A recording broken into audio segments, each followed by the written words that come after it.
guess I'll take it back to graduation. Got my degree, but writing songs was my fascination. Hey guys, thanks for tuning in. I'm Damon Campbell with HotNewHipHop.com here at the Fillmore in Detroit with a very special guest. Would you like to introduce yourself? What's happening? It's Lecrae. Great to see you again, man. Good to be Definitely here. appreciate your time. Oh, yeah. Now, you've certainly been known to help guide people over the years, be it to faith, hope, inspiration, or what have you, and quite literally, in fact, as well. For example, with Dikembe Mutombo as a youngster.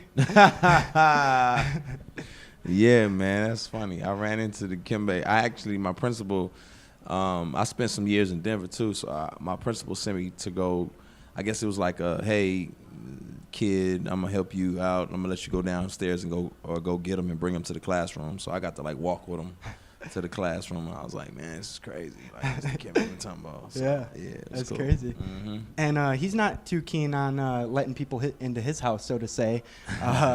Whereas you, on the other hand, opened your doors up in the past to an ex-convict even, following his release from the juvenile detention center that you had volunteered at.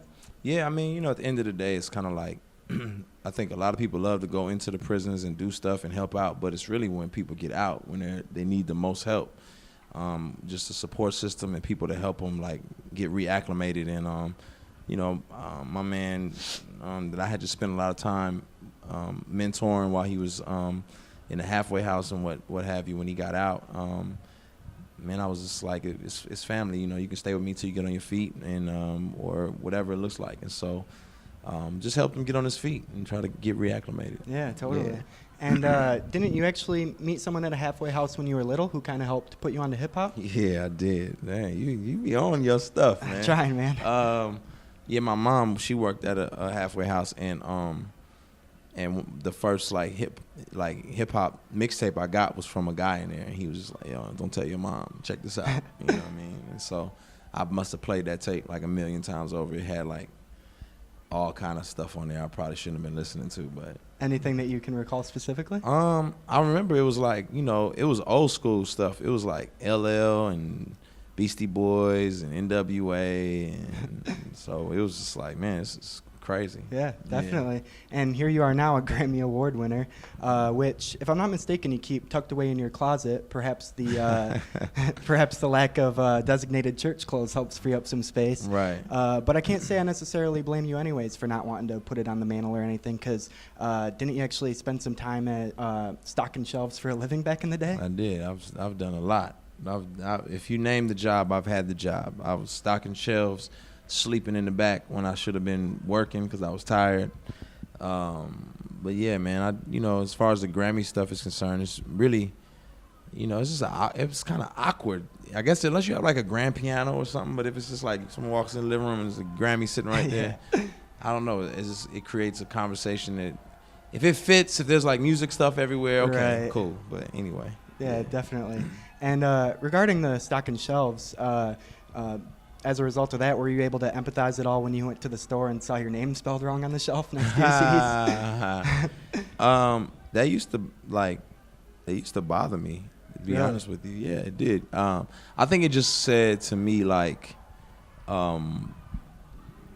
people really are just not concerned, and it doesn't make a difference. And but now it's not a big deal. Now I just realize my name is a little bit difficult it sounds different than it's spelled. Speaking of staying grounded, of course, one phrase I'm sure we all heard at some point or another growing up is God made dirt and dirt don't hurt. And with that in mind, I don't know if you ever experienced this yourself, but is it true that there have been times in the past when your mom has had to settle for eating dirt before? Yeah, I get that story all the time. My mom, growing up in 3rd Ward, Texas, and just being hungry, there's been times where, she was like, well, we had to eat dirt to keep our stomach full. So it was I could never complain about something in the house or not having what I wanted or something like that, because she was like, boy, we had to eat dirt when we were growing up. So yeah, it's just, she got me. She one-upped me. Definitely. You know what I mean? And I'm sure that helps, keep things in perspective when you're out here achieving this success. Now, you've also won several Dove Awards, although I know that, while you're very proud to call yourself a Christian, you're not necessarily into the music itself being pigeonholed or boxed in, making your nickname Crayola slightly ironic, although certainly not in the sense that you're able to see things as being more than just black or white. But It probably helps in some regards, though, because, for example, I understand Luda's been putting some people onto you as a result. Yeah, actually, he talked to, I guess, somebody. I don't remember the whole story now. It was so long ago, but we were working on my album, and somebody came into his house or was working on his house or something, and he was like, yeah, you know, like, try Lecrae or something like that. And, you know, and if that's the case, then that's love. That's respect. I haven't met him, but, you know, we got some mutual friends, and, you know, who knows? Because they were looking for something more positive than what he was Maybe, offering or maybe something? so. I don't know. All I know is, Luda, if there's an opportunity for me to be in one of the films that you're in, if you break your leg or your arm, you need somebody to fill in, like, tell your people to holler at me. Totally. Yeah. And one of the things that stuck out to me in our first interview was when you were talking about how, you know, if you're hiring a home builder, first and foremost, regardless of, you know, regardless of their faith, you want them to be a skilled craftsman. Yeah. And speaking of the woods, I understand when you were little, you had come across like a camper with what, especially now, could be considered a pretty significant painting on the side of it. Oh yeah, brother Santiago, man. Shout out to brother Santiago's family. I just remember being a little kid. My grandmother would, you know, take me over to. She used to do like a lot of,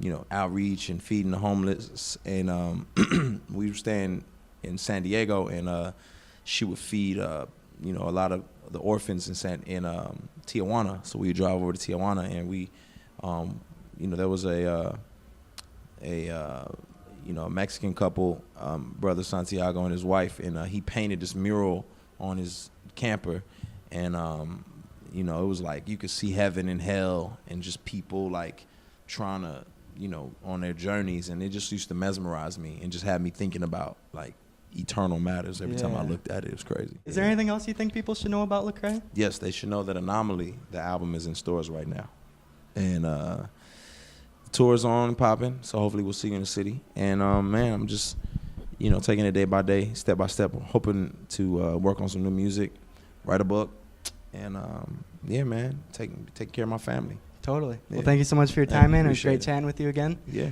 Best wishes with everything coming your way. Is there anything else you want to say to people out there that's watching? it. That's it. That's all I got to say. I'm done.